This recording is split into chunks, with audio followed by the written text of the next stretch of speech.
Yeah. Test, test. Mic. 5, 4, 3, 2, 1. And we're back. What's up? What's up? What's up? What is it? Box lunch. Box lunch. Yeah. We just had some lunch. We just had lunch. Hey, Google, stop. Got some slaps going there. Yeah. So what's happened since last time? A lot. Dude, I don't know. Yeah. A lot. A lot. I think the last time we got on here, we were about an hour late to our meetup. Dude. that was a fail. Total fail. Total fail. We were like, oh, our thing starts at 6. No. It started at 5. Yeah.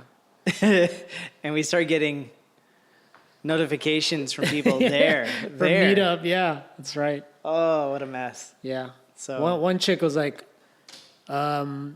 I drove an hour and a half or something crazy like that, right?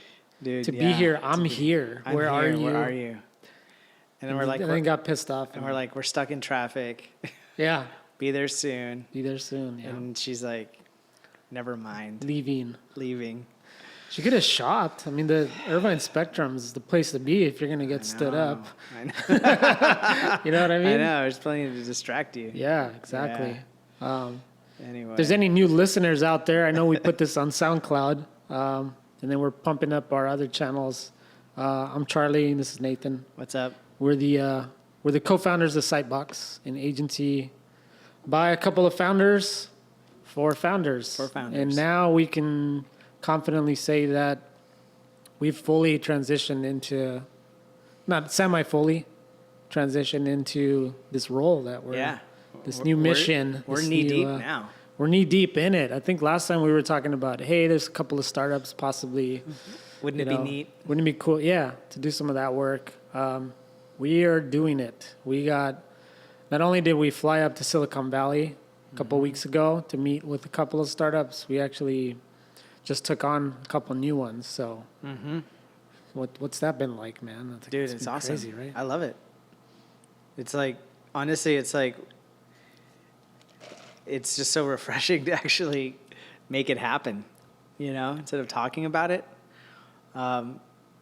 And to be honest, the work is so fun that it honestly doesn't feel like work at all. It does not feel like work. I hate saying that. It's so cliche. Yeah. But we were just talking right before lunch. We got our new marker board up with some new ideas on it.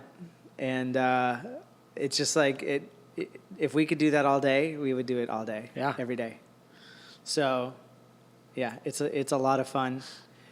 And really, it's just, I don't know. I shouldn't say this, but I'm really glad that the people that are working with us trust us, because it's a lot to trust someone else with something like that. I mean, absolutely. That's a lot to put out there and put in someone else's hands. So.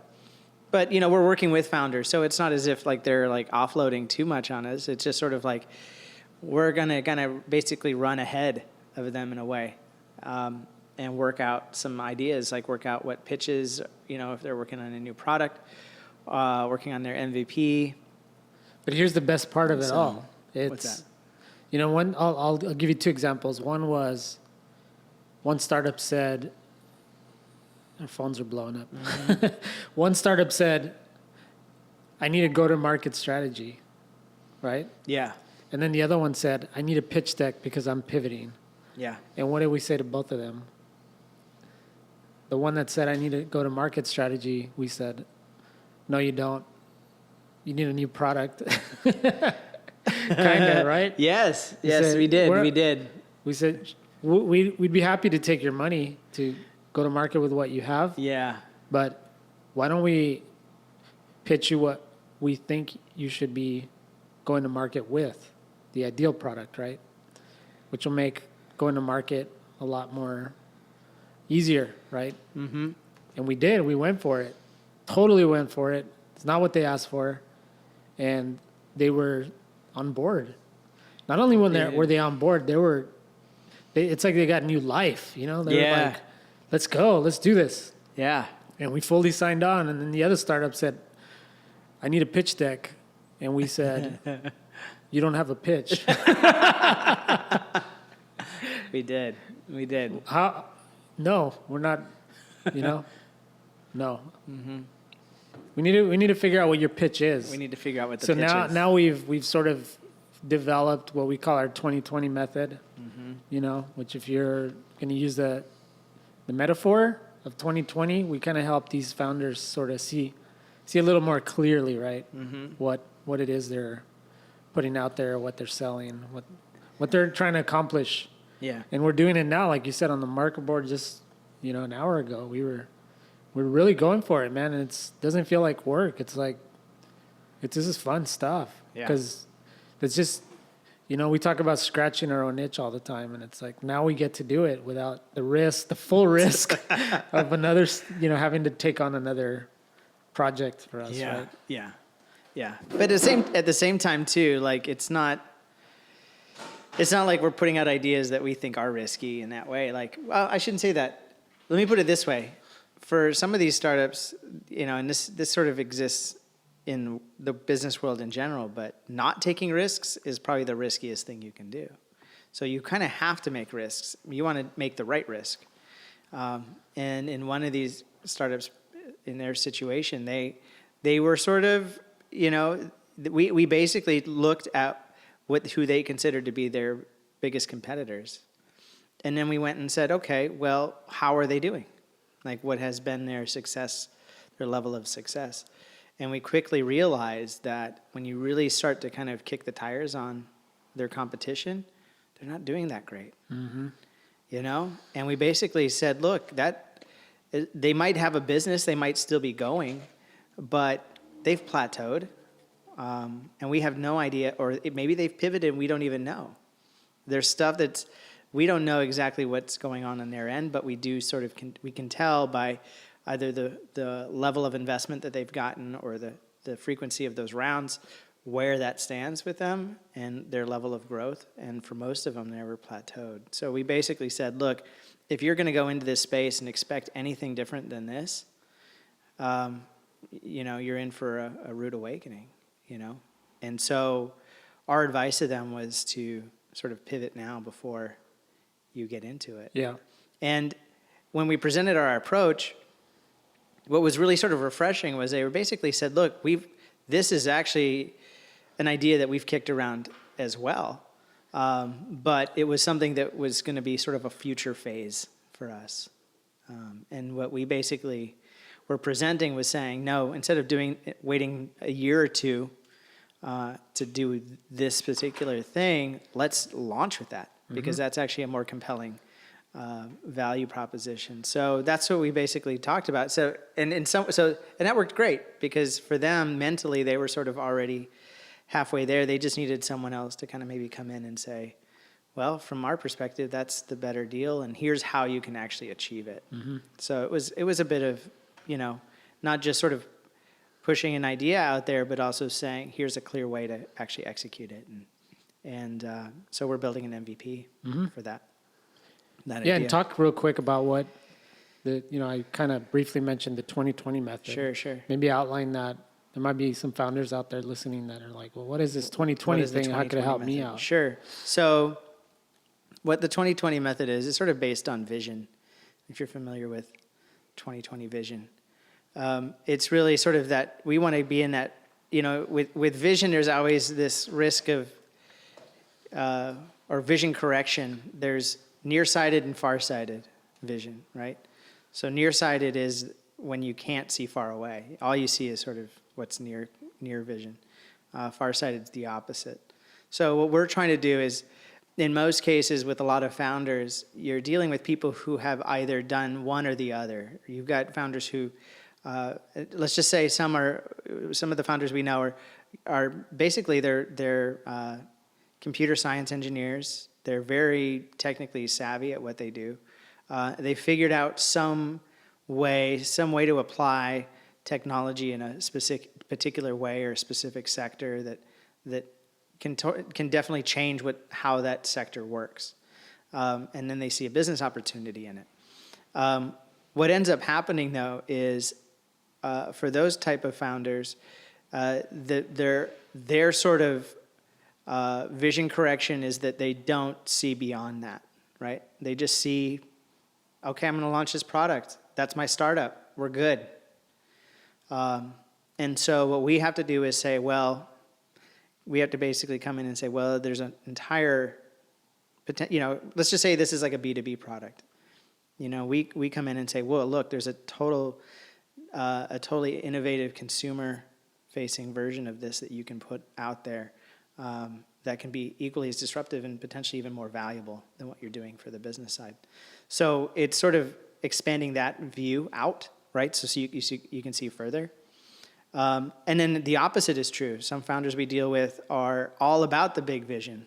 All they see is, changing the world with their app, like fundamentals of society are going to change because they have this app on their phone. And we basically have to come in and say, look, you need to look really closely at what you're actually trying to execute. What are you actually building here? What are the goals and objectives? So we sort of bring in that other side of it, right? The more of the executional side of it. And so that's sort of what we're trying to do is balance those two worlds. But the way we like to do it as well, and we probably talked about this a little bit, is we typically go through a number of examples based around unicorns, the billion-dollar startups that exist. And what we've done is sort of built a collection of these and we add to it all the time as as new ones sort of arrive. And we look at that and say, how were they successful? What did they do that was really sort of different and hacked that system, successfully? And what can we apply some of those things to this startup? And some of it has to do with product. Some of it has to do with launching. Some of it has to do with, basically staying afloat, finding revenue. There's all sorts of different ways of that all these sort of tricks sort of work. But we like to kind of pull from, like I said, from the startup world, because it's definitely new, and it's very unconventional in terms of what you typically get from, if you're dealing with a business consultant or whatnot. They're going to tell you, well, you need to look at your business plan, build your projections, and execute this or that. Startup world definitely is a bit more, it's more around building MVPs, looking for radical growth rather than just sustained growth and that sort of thing. So, I'll give you an example. One of our clients that we work with, in their goals, we got their like annual marketing goal sheet. Remember that? In their plan. And they had listed in there single-digit growth for the year. Mm-hmm. Low single-digit growth.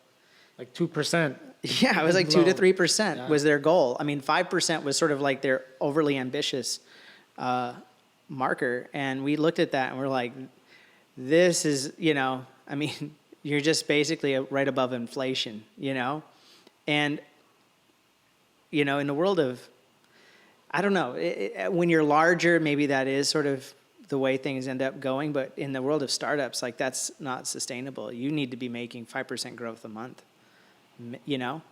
just to make it worthwhile. And so it's a different beast. So when we sort of look at that, we have to sort of look outside of the Fortune 500, Fortune 100 companies and say, how did they start and how did they grow? And really look at what's happening right now every year as these unicorns come out. So that's sort of what we do. It's as we do it more, I think we get better at refining the process. It's trying to add science it's a little bit of science meets, magic, because it's hard to nail down exactly how these ideas and how these things sort of generate themselves, but we're getting close. We're getting pretty consistent with it. So anyway, so that's what's up. That's what we do. Yeah. How was our little San Francisco trip? Dude, it was awesome. Yeah. Yeah. So we flew into Oakland, got a car, drove to San Francisco, because that was, I think that was the most cost-effective way to do it. So we booked it. What's Oakland's like? Like What's what do you that? call it? What do they? What's its nickname? Is it like Oaktown or what? I don't know. What's Oakland's? I don't know. Anyway. Yeah. But yeah, so we headed into the city to meet one of our startup clients. And this one was interesting because they're actually a Series D. So they're way further along than some of the other startups Yeah. we're working with. And we're not dealing with founders in this, in this case particularly. So it's just No. a whole different thing, right? They have about 100 employees. Yeah. You know? So it's a whole different thing. But I mean, we're still trying to bring value, however we can. Oh yeah. But it's challenging because we can't march in to a company that's that far along and be like, guys, stop what you're doing. We're gonna do it 2020. You know what I mean? Yes. Like it just doesn't happen that way. So it's been a little bit of a challenge, right? To try. Yeah, it's a learning curve. And that's the balance we have to figure out is what's our place. Because at the end of the day, they're still a startup, and they still need, they're still trying to accomplish things that maybe we can come in and sort of help push along or bring fresh ideas to. Yeah. So it's kind of finding the right, I guess, in that scenario, finding the right fit with the teams we're working with, particularly, I guess, in marketing. I mean, it takes me back to when we were working with Pondera, Mm-hmm. Great client. They really let us go for it. Yeah. But the key was the founders were in that room every time we talked to them. We did. Yes. Right? Yes. So it was like the marketing folks were great, but they were like, this is sort of beyond our, Yeah. say Yeah. in a way, because you're kind of like, I mean, when you're talking about rebranding, I mean, now you're talking about it's someone's baby, Yes. It's someone's baby. And we came in and just disrupted that. Yeah. Well, and since they've launched, we can probably talk a bit more about it because that was a fun one to work on because and that was a year ago when we were sort of toying with this idea Yeah. of just doing startup work, right? Yeah, and so we sort of came up with this thought of And I don't think we've talked about this client. I don't think we really have. No. Yeah. So real quick, Pondera. It's called Pondera Solutions. Yeah. Yeah. Anyway, they are in the fraud detection business. So if you're some kind of state agency that is handing out funds, you want to make sure that the funds aren't being abused or misused. And so there are certain ways to detect when abuse is happening. And Pondera has basically created a platform to monitor that and then find those signals and then package those signals up to an investigator to actually build a case to go and enforce it. Mm-hmm.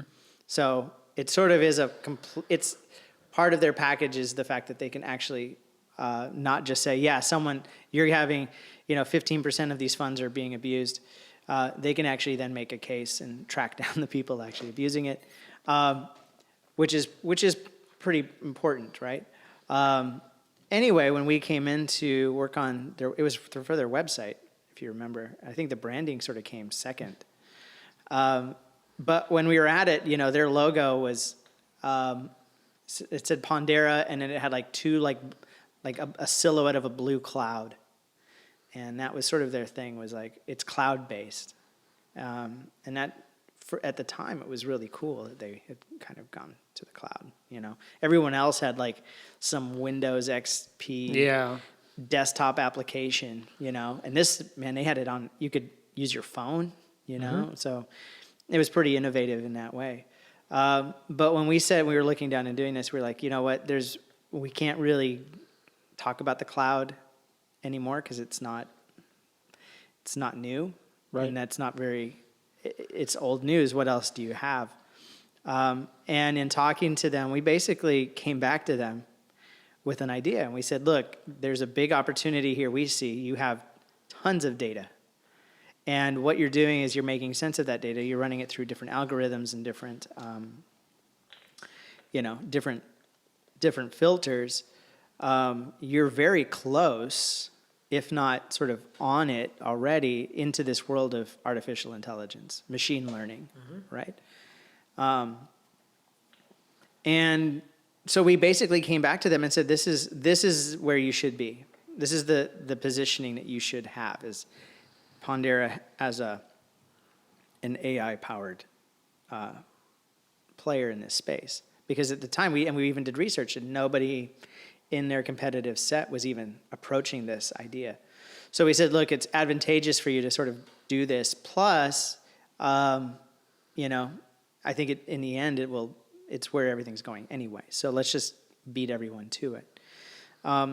What was really interesting, though, and if you remember in that discussion, I think at some point, was it one of the founders, like turned to one of the CTOs or someone was in there from the technical side, product side. And I think he turned over and asked that person, like, well, what do we have? You were there. I remember being on video conference. Yeah. But he was basically like, what are we doing with AI currently? What was his answer? I don't know if we can talk about this, but Yeah, I don't know. his answer wasn't exactly in the positive. And if I remember correctly, the founder was basically like, well, it is now. Yeah. It is now. It is. And so it sort of turned the conversation a little bit into, you know, okay. And I think that for us was a big sort of aha moment. Like, my goodness, like here we are. We're just I'm just from the optics of it, right? At the time, we were still just We're just the web guys. Web guys. Yeah, who happen to be good at design. And by the way, they're going to throw in a logo refresh or something. Yeah, exactly. And here we are having a discussion about AI, the product roadmap for this company. You know, and yeah, I think that is when we were onto something. I think so. Yeah, because I think we threw it out because I think it was just, let's throw it out. Yeah. Since we're at it, let's put this idea on the table. And we had our friend Derek Walker working on some mood boards and stuff that were just stupid. They're crazy. Just dumb. And so the pitch was pretty compelling. Yeah. And so anyway, they were like, this looks fantastic. Like, let's explore this. And they greenlit it. And we went for it. And so that's, you know. And they went for it. They went for it. Yeah. Right? So. And they talked about going to trade shows, and you remember this? And it's saying that, like, man, we stand out. Yes. Right? Yeah. We stand out.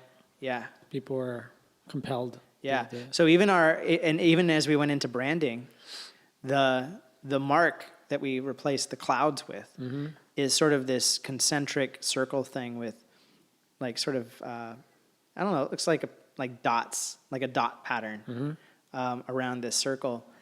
And to me, like, it sort of looks like that AI avatar thing, almost, you know, a little Siri, a little, you know, it looks like it's about its Cortana or Cortana, right? It sort of has that feel to it, and that was completely by design, right? Yeah. So that here's your Pondera thinking, you know, and the idea, of course, is that yes, like as you run these results, it's sort of like it's going to start offering up, like Pondera, this little talking icon for the company is going to sort of be your assistant, right? And it's going to basically bring to your attention different scenarios, and so. Yeah, so that was sort of, that was our first, well, I shouldn't say our first, because we've been doing this for a while. But I think the point I was making is that we were able to sort of make that kind of impact because we were talking founders to founders. Yes. In a way. Yes, they were in the room. Maybe they didn't see it that way at the time because we were just an outside agency that got brought in to do some work. Well, and they were hands-on. But they were hands-on, and we were pitching to them. Right, so that I could see us doing more of that, and they were a little, you know, they were funded and everything, so it was they were further along than, you know, some of these early stage startups and that we're working with. And they soon after they moved into new offices and plastered that logo. Oh man, etched it, stuck it everywhere. Yeah, so that's pretty cool. Totally cool. But so that's the kind of stuff, you know. So we were talking about San Francisco. talking about kind of visiting that client there. Yeah, and so we are sort of and we were talking earlier today too. We're going to be meeting with another startup in a couple weeks. Same kind of thing. We're probably going to be meeting with their product manager, one of their product guys. Probably not a founder at first. Mm-hmm. So what we have to do is sort of figure out, okay, how do we? And we already told him what we're up to, Mm-hmm. And Charlie and I, we already brainstormed ideas, so we already know kind of what we want to come in with. And the guy was like, well, look, we already have a 12-month roadmap already written down. Don't mess with it. It wasn't like a don't bother, but it was definitely like, just so you know, right? We've already kind of planned things out. Wouldn't be the first time we come in and disrupt a roadmap. That's not going to stop us from coming in and rocking their world. But at the same time, I think it definitely makes it clear to me that we need to sort of be understanding of where they're at. And somewhat help from it, being, I don't know. We can't be the kind of guys that come in and just be like, well, our ideas are great and what you've got is not great, because that's not really how we're thinking. It's more or less like we want to take what you're doing and just dial it up, like get it to that 11, and bring some new ideas to it. So in most cases, even with this other one we're working with, we didn't trash any of it. We have yet, if I'm being honest, we have yet to take a startup and say like 100% of what you're doing is wrong. It's not it at all. We say, look, you've got the ingredients here. You need to maybe just try a little something different, either in how you launch it, how it's used, but we're still going to keep this thing, right? It's not starting over. And I think that's an important point to make, because, you hear the word pivot a lot and stuff like that, and it can mean a lot of different things, right? And so we want to make it clear, like we're almost like, I don't know. We take something and we just sort of dial it up. It's not about wrecking it entirely. So, right. Anyway, just subtle things, but I think what we just enjoy it. So nothing's really that sacred in our opinion. Like we will sort of call you out on things that aren't working, and that's it. Take it or leave it. It's good advice or not, but we want you to we want what's best for you. We want you to be a successful founder, successful startup. Yeah. So if you win, we win. And that's what we want. So absolutely. Anyway. So yeah, man, that's what we've been up to. And yeah, San Francisco was awesome. And then our little field trip. Yeah, dude, what did we do? We went to Facebook HQ. Yes. Dude, we spent like 4 hours there. Yeah. We got Shout out to Josh. Yes. Got us in there. That place is crazy, man. Dude, that was another level, dude. Honestly, like, it felt like being on, like, a college campus. We were there right at lunch, too. Yeah. So, and the way Facebook is it's a campus, and the main campus is probably a cluster of, 12, maybe more. Maybe almost like 20, maybe 20 buildings. Yeah. And they all sort of, there's like a pathway between all of them, and inside is like a courtyard area. And then there's all these eateries around there, places to eat, big, cafeteria area. Anyway, everything's free. Everything's free. You can get ice cream free. So we went and we had some smoked barbecue. Yes. I had like good brisket. Dude, it was really good. At Facebook. Yeah. Ate outside. Went to the ice cream shop after. Yeah, got some froyo. Got some froyo for free. Walked around. Then we went to Oculus building. Yeah. Did some gaming. We got a demo of the new Oculus Rift. That thing is insane. Dude, it's dumb. It was cool. It really was cool. We need to consider getting one of those. Heck yeah, man. But we don't have a PC. We're going to get a PC because we need something to stream over there for Twitch that's more reliable anyway. Yeah. We'll build one. Build it. Come on. That's the way to do it. So yeah. So anyway, we saw. Oh, we had the did. Oculus There's one thing. thing that wasn't free. What? The Phil's Coffee. Oh, the Phil's but Coffee. there's a Phil's Coffee in the campus, and the coffee was like $2. So it's discounted, probably half. Yeah. Because those mint mojitos are $5. Yeah. It's addictive. Big time, man. Yeah, we hung out at Facebook. We drove in a Model S Drove in a Model S. to Facebook. Yeah. And they have charging a whole charging lot. Yeah. And you park there, they just rotate your car around. I have never seen parking like that. It's basically valet. Yeah, but what's crazy is the way the cars are parked. So you have, imagine your standard parking lot, right, or diagonal parking. They'll do that, but then they'll stick a row of cars in between those cars, so if you back up, you're going to hit someone's car, and they just squeeze it in, and I've never seen that done before. So you have to valet your car, really. Yeah. You can't just self-park. Maybe you can in the beginning, but then at a certain point, it's like, no, you have to valet. Valet, yeah. And they squeeze those cars in.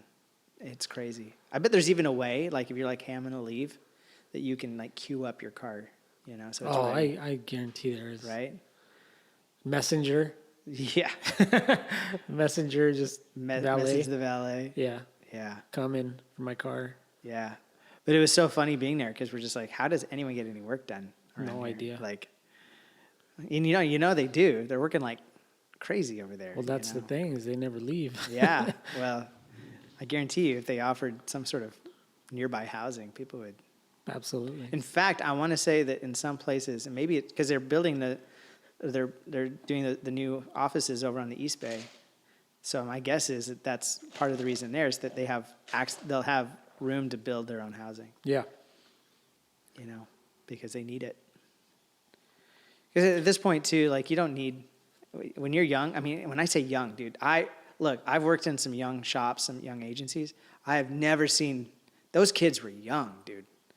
Those were kids working there. Like we're talking like. Dude, we got like, 18 years on some of those dude, guys. Seriously, like just out of high school. Like, nope, these aren't college grads. These are high school grads. Yeah. And these aren't interns. 20 years on some of these cats. Dude, these aren't even interns. These are like, they're full-on employees because you can tell by their badge. Yeah. They're like 18 years old working at Facebook. Yeah. And you're like, I'm telling you, it reminds me of the .com, the 1999. Uh-huh. When I got into Cisco, it's kind of the same deal. They couldn't hire enough people. Yeah. They couldn't. Anyone with some shred of talent that was trainable, they'd take them. Yeah. Dude, who's that guy on, what's his name? Mr. Moneybags? What's his name? On Shark Tank. Oh, Mr. Wonderful? Mr. Wonderful, that's it. Yeah. Mr. Moneybags. What the heck is that? What's his real Kevin name? O'Leary. Kevin O'Leary. Yeah. Bald guy, right? Yeah. Yeah. So he was on, speaking of all this, so he was on CNBC yesterday. Yeah. Talking about Tesla. Mm-hmm. He's driven a Tesla before, but he's always kind of been a bit of a bear about the stock. Like, he'll say it's just that they're not pulling profit. Standard like their fundamentals don't look good. Their numbers don't look good. Anyway, he was on there, and I think he was talking about something else. And then they're like, "Oh, we also just heard that you bought some Tesla stock. Do you want to tell us why you did that? Since you typically don't." Mm-hmm. And he said, "Well, here's the thing." He's like, I don't know if you guys know this, but there's a competition for colleges every year. It's like an electric car competition that happens every year. And he's like, all these groups from around the world come in and compete, building these cars and racing them.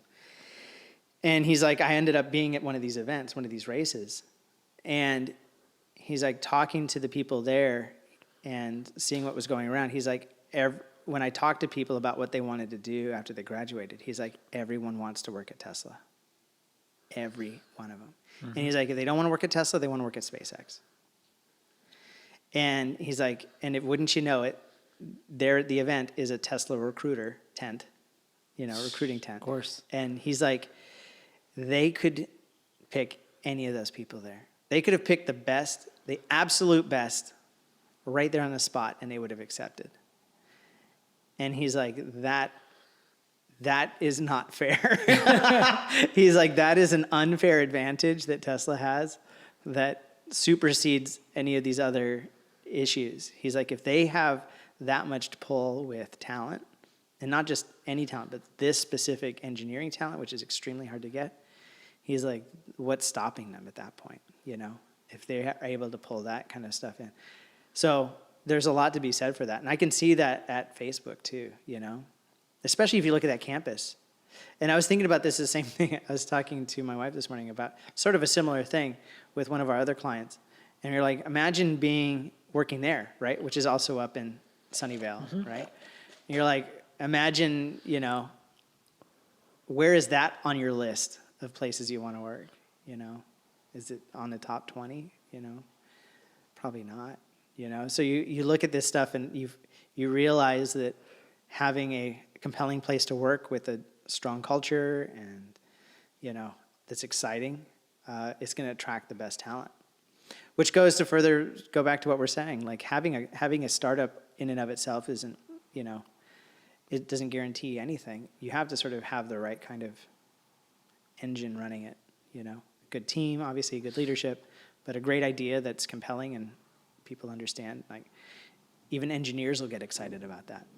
So it's sort of a fun place to play. But I look at what Tesla's doing, what Facebook's doing, and yeah, they got a lot of good talent.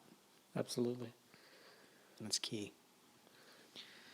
Cool. So what's next? What is next, man? Well, what actually is next, I think, is this agency network thing.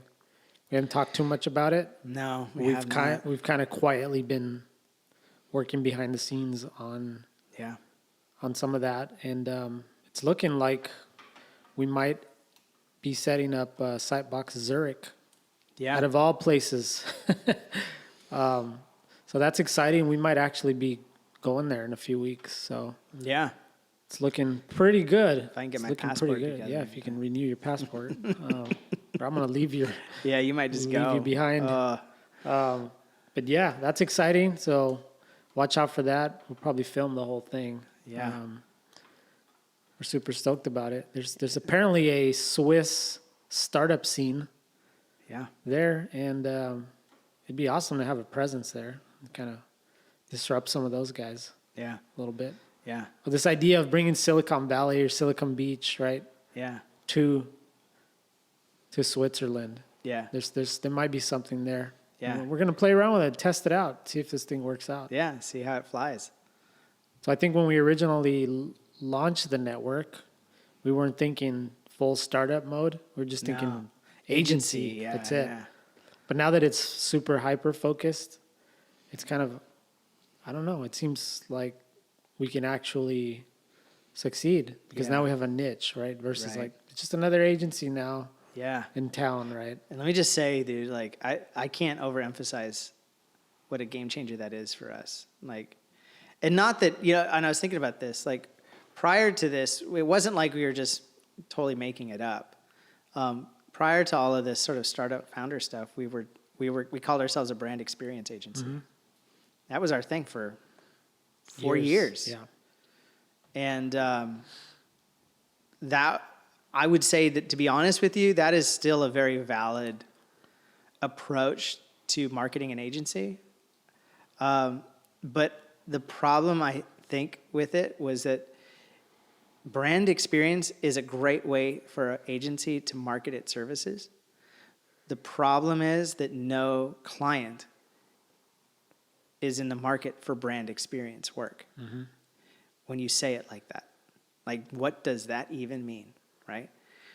We sort of looked at it and said, well, it's this mixture of, we're going to obviously do branding and marketing work.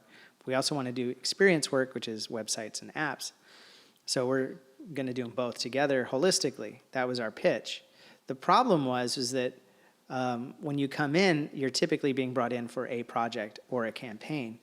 And so one side of that equation would be the focus more often than both, right? So it would be like, well, we're going to focus on a website right now.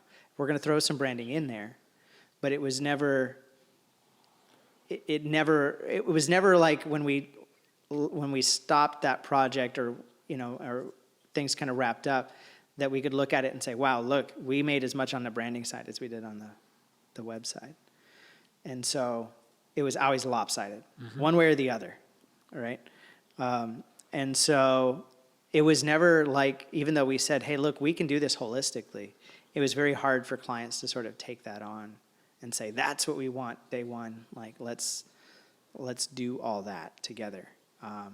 And I don't know. I mean, I just look at it and I think it was a great way for us to solve our problem, but it wasn't actually a good way to solve their problem. Does that make sense? Yeah. So it's like product market fit. We created a product that solved our problem, but nobody wanted it. Yeah. And not that they, you know what I mean? Like that's it's a weird way of saying it, but I think that's the truth. I think they didn't know what that meant. On the flip side, when we talk to founders about what we do now and people in the startup world, there's definitely that's interesting to me. Tell me more, right? Mm-hmm. There's a hook there that they can't sort of, it's not us, they're not looking at us like, oh, well, that's cute. You've called yourself that funny thing, I'll never use you, right? In the back of your mind, that's probably what they were used to saying. But now they're like, oh, well, what do they have? What do these guys know that I don't know, right? And we just sit and riff, man. Oh, yeah. I mean, remember a couple weeks ago, we were at our GoFounders thing. I was just thinking we need to follow up with some of those people. We were at our GoFounder meeting in Santa Monica, and we were talking to this one guy, and super cool guy. He started his startup like 10, 15 years ago. And he's sort of like, man, I'm done. He's like, he's like, I kind of thought that it would have taken off and then he'd make an exit by now. Like he's starting to get worn out. And we just talked to him. I mean, again, like, I don't know if this is just overconfidence or something like that. And I basically looked at him. I said, well, we'll help you exit.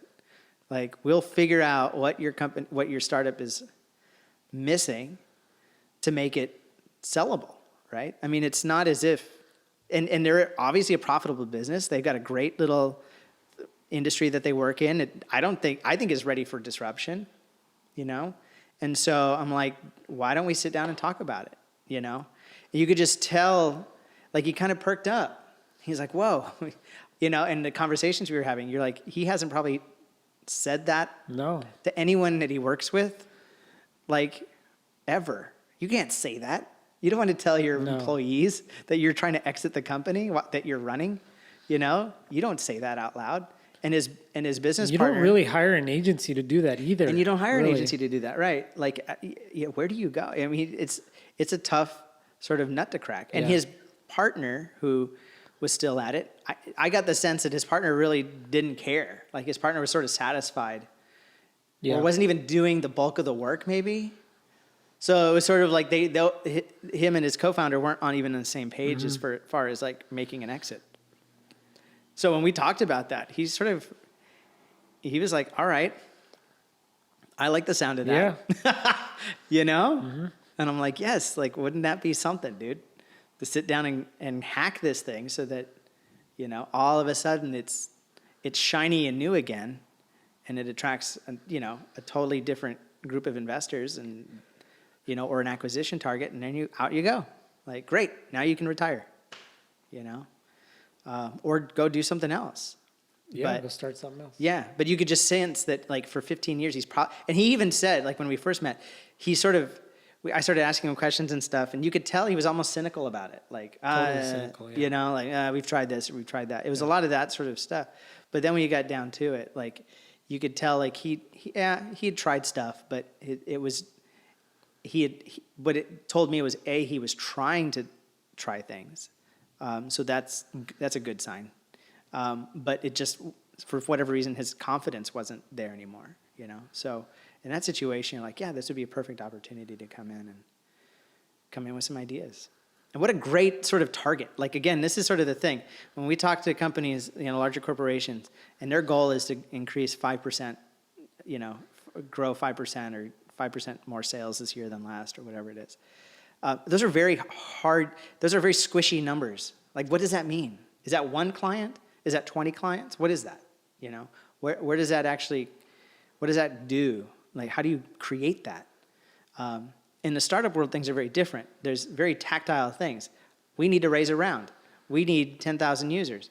We need to bring on a VC or a co-founder. We need to make an exit.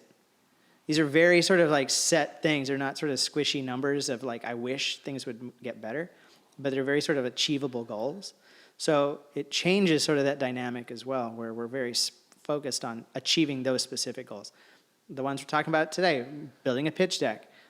Yesterday, we were talking about a go-to-market strategy. They're very tangible objectives. It's not launch a campaign on LinkedIn or build us a landing page so we can, add it to our HubSpot machine, We don't know if those succeed or not. We don't know the metrics behind all that half the time. So this is definitely it feels like it's more satisfying as well, because you're like, I know what we're here to do, and we're going to do that thing, and we're going to do it really well. So it keeps us sort of on task as well, keeps us focused. Yeah. So I think that's a good place to wrap it. Let's do it. We got work to do. We got work to do. We got to meet up tonight that we won't be late to. No. We got dude, quite a bit how of many people? RSVPs. How many people? 22. Okay. Not bad. Dude. Not bad. This will be our biggest yet. Should be, if Well, let's be honest. Most of those people no shows. The attrition level is pretty high typically on these events. But if half of those people show up, that's it'll not still a bad be little. Pretty large for us, Yeah, we love it. Just talking to other founders and stuff. Dude, and I'll be honest too. Like, I really want to see this GoFounder thing get bigger. Yeah, I think it really can. Sure can. I mean, how many members are on the? When we took over, we merged with another group? At least 250. On both? No, on one of them. The other one has almost 100. LA? Yeah. So we have OC in LA. So if you're a founder and you want to meet up in SoCal, we've got GoFounders LA on Meetup and GoFounders OC if you're in Orange County. Yeah, you can look up on Meetup. When we go to different places, Santa Monica mostly when we're in LA. Yeah. We're down to mix it up, kind of try different places. Right now, Santa Monica seems to work. Yeah. And then Orange County, we've been doing Irvine. Yeah. Which seems to be a pretty good location. Yeah. So we'll keep it going. We've got some vlogs, I think, coming hopefully soon, the next week or so. Yeah. We've recorded a lot of stuff. Who did you hang out with last week? Oh, I'll end with this. This is actually a good thing to end with. Yeah. On last Tuesday. Yeah, it's already been a week. Crap. Last Tuesday, I got a text from GaryVee, not personally, obviously. He's got a text platform he's trying to push. He calls it, his text platform, and he's trying to create a lot of engagement there because texts are typically opened immediately as opposed to, other channels where you're publishing. You can always turn notifications off. Right. Text, you're going to get it. Right. Yeah, no one's so he texts a video of him saying, I want to meet with one of you. I want to have coffee with one of you. Mm-hmm. Tweet me at #GaryVeeCoffee, and I'm going to pick you and fly you to meet with me. That's all the video said. I didn't think anything of it. We've already met him once, before. So I was like... You met him twice. I've met him twice, yeah. Yeah. But we got to pitch him once. Yeah. We did. So what I did is I went to Twitter and I said, you know what? I'm gonna tweet the girls who are the Mini Mice at the Mini Mice. Obviously, you'll know by all this Disney stuff behind here, all the backdrop. Mm-hmm. So I tweeted "pick us" and I put a picture of them sitting here on this table on the set. Didn't think anything of it. I think he said 10,000 people tweeted, maybe more. Pick me. Everybody wants to meet with him, right? Anyone that follows him. Pick me, pick me. Didn't think anything of it. Last Tuesday, Cynthia had gone to Disneyland. They were sort of celebrating my father-in-law's 80th. He would have been 80 last week. He passed away 2 years ago. So they love Disneyland, and he loved Disneyland. So they said, let's go hang out at Disneyland. They went, and then she wasn't feeling good. She was kind of sad. He started hitting her. She said, can you pick me up? The girls will stay. Can you come get me? So I picked her up from Disneyland, then we went to dinner. We're just at dinner, and I started telling her about this thing. Hey, by the way, I tweeted you guys this morning with the hashtag GaryVee Coffee. It's basically, and I'm not even kidding, as I'm telling her about it, I didn't even finish telling her what it was. My phone starts blowing up, and Twitter is just like blowing up my phone, and there's alerts. It's like alert, like mentions. I'm like, what the heck's going on? And then I go to my alerts, and then it's GaryVee, and it says, you won. You win. Literally. Yeah, you win. You win. Exclamation point, I'm like, exclamation what the point, crap? exclamation Like, point. let me make sure this is real. Yeah. So then I go to Twitter, and it says, you win. I choose you, whatever it was. And then he tags Tyler and D-Rock. Make it happen. Something like that, right? Yeah. And I look at Cynthia, and I'm like, you freaking won. She's like, won what? Won what? She didn't even know. I didn't even tell her what it was. I just saw that he picked you win. Yeah. I said, you have no idea what just happened. I said, he just picked you guys to meet with him. She's like, what? We're going to meet GaryVee? I'm like, yep. So then they called the girls on FaceTime, right? Guess what? We're going to New York. That was the first thought, right? Because he said, I'm going to fly you. Said, we're going to New York to meet GaryVee. The girls are like, what? How'd that happen? Go to Twitter, check it out. And then he tweeted again, and he said, Tyler, whatever. He tags Tyler, and he says, LA Thursday, make it happen, something like that. Yeah. So then I think the team figured out, well, they're in Orange County, and you're going to be in LA this week. Let's have the meeting on Thursday, which is basically 2 days later, which never happens. Usually these things take months to get on his calendar. It took us 3 months, right, from when we found out we were going to meet with him to actually do it. So this was like 2 days. I'm like, okay. Yeah. Next day, Wednesday, Tyler calls Cynthia to kind of talk details. So can you be at VaynerMedia LA tomorrow at 1 p.m.? I'm like, yep, we'll be there. Cool. He'll have about 15 minutes with you, and you guys can chat, record, whatever you want, Like, great, perfect. So yeah, we went Thursday to VaynerMedia. We had our crew with us to film the whole thing, and it couldn't have gone any better.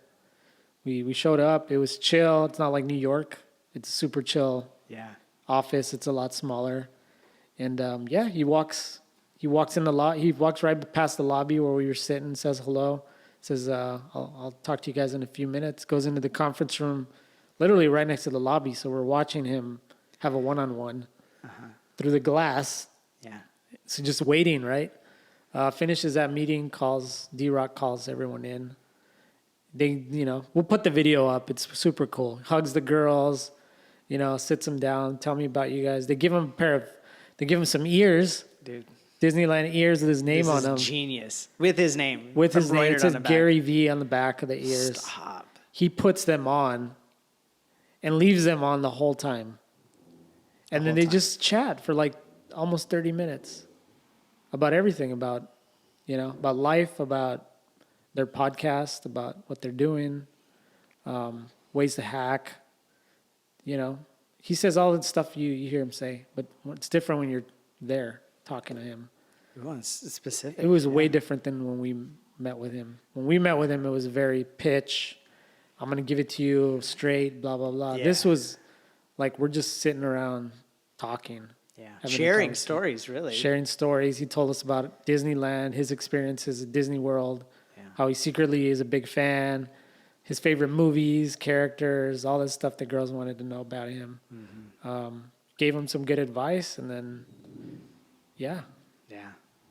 Still can't believe it. If you go and listen to their podcast now, he does the closing tagline. Yeah. So now it's like, come on. Yeah, it's insane. Hey, Google, play the Mini Mice podcast. Let's see if it'll do it. All right, playing the latest episode of The Illusionist, 102 What? New Rules. Hey, Google, stop. Hey, Google, play the Mini Mice podcast. I looked for the Mini Mice podcast, but it either isn't available or can't be played right now. Hey, Google, play the Mini Mice on Spotify. Okay, playing Elizabeth Adami on Spotify. Hey, Google, stop. Yeah, that's not going to work. We'll put a link up to it, or just look it up, the Mini Mice. We'll find it. Yeah, every episode from like, I think Wednesday on has GaryVee at the end of it. And then on YouTube, the latest show they just uploaded has the video of him closing the show out at the end. It's insane. And then he got memed on some Facebook group, and then his photos got, they float around of him wearing the ears. Yeah. I'm like, girls, you guys did that. Yeah. You guys made GaryVee a meme. You made him a meme thanks to those ears. So it was awesome. Gary's the real deal. We appreciate him. He didn't have to do that. And he gave him full attention, gave him some good nuggets. And that's what you do, man. You got to give it away. Man. They're excited. Yeah. Oh, I can't so imagine. excited. That's huge. I mean, not just the publicity side of it, right? Yeah. But just hearing from somebody else who's done that, been there, done that as well, right? I mean, that's huge. So awesome. And to hear, like, yes, keep doing it. This is awesome. I love it. In fact, right? What did he say? He's like, yeah, I want to start doing a minute. Yeah. So I just He's gonna asked start him ripping the girls off. Yeah. Dude. I straight up asked him. I said, "Do you like the 1 minute thing, the 1 minute updates?" Which is the thing that's sort of taking off for them. 1 minute news in under a minute every Monday through Friday. And he says, like, I love that so much. I'm trying to figure out how to do Team GaryVee 1 minute. Yeah. So if you see a 1 minute GaryVee thing, like, you know where the inspiration came from. He loves that concept, something quick and fast. Yeah. And topical, right? I mean, because that's the thing. Yeah. Like, it's not because GaryVee does announcements all the time, but like something that's like of today, like of today. Wednesday. This is what's up. Yeah. Brilliant. That's that. All Catch you right. on the next one. Peace out. Later.